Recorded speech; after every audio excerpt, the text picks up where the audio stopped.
par pudeur ou surtout pour pas qu'on imagine n'importe quoi. Mais nos présidents, pour vouloir développer ce projet, ont dit on ne se fait pas tirer vers le bas par les autres.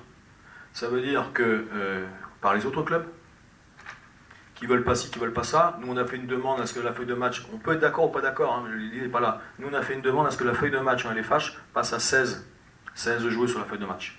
Dans toutes les compétitions internationales, équipe nationale ou équipe de club, Coupe EHF, Ligue des Champions, etc., la feuille de match est à 16.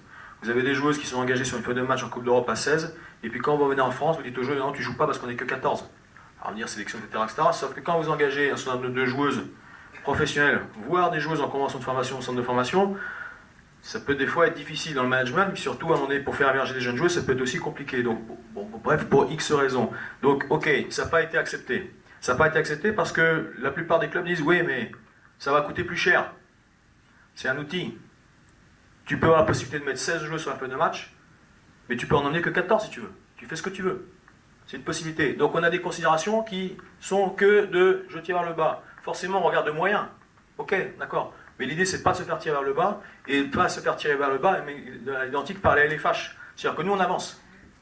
Et il y a plein de choses où on est en décalage, mais nous, on avance. On essaye de respecter les règlements, on essaye de respecter certaines considérations, les volontés de la LFH, mais nous, on avance. C'est clair, on avance. Et pour vous dire, dans certaines mentalités, alors, on a eu la possibilité, avec un match, nous on joue, le calendrier, j'ai pas identifié le calendrier sur le PowerPoint, mais octobre, novembre, on joue un match tous les 3 jours. Pendant 2 mois, un match tous les 3 jours. Samedi, mercredi, samedi, mercredi, samedi, sachant que c'est pas à domicile.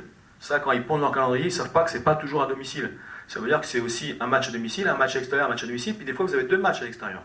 À Brest, à Pointe-Finistère, on n'est pas en France. On est chez les Anglais, là. Ça veut dire que quand nous, on se déplace, en Coupe d'Europe, c'est 4 jours, et en championnat, c'est 3 jours. Parce qu'il faut des correspondances d'avion, parce qu'il faut ci, il faut ça, et qu'à un moment donné, si vous voulez mettre les joueuses dans les meilleures conditions pour gagner un match, mais surtout pour les aider à récupérer, pour enchaîner les matchs, vous êtes obligé de les mettre dans les conditions les plus favorables.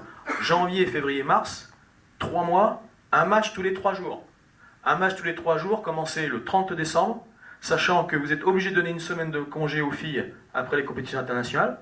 Donc vous redémarrez une compétition avec des joueuses internationales qui ont donné, elles ont été championnes du monde, elles ont besoin de récupérer, et souvent elles ne se récupèrent pas complètement parce qu'elles sont sollicitées par les médias, par le service communication de la fédération, etc., etc.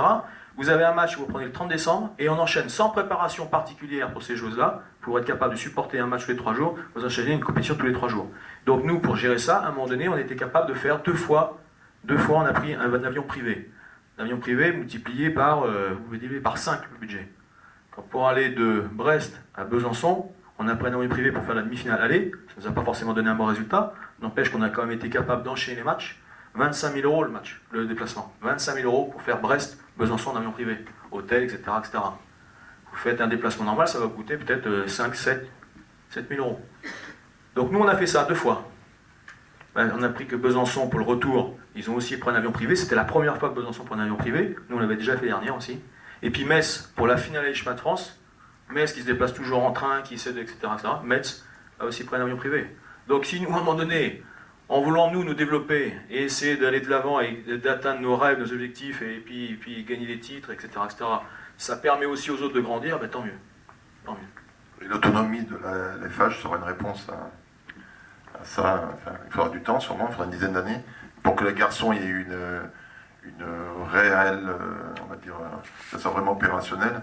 Il a fallu une bonne dizaine d'années pour que la LNH devienne vraiment partenaire du développement des clubs.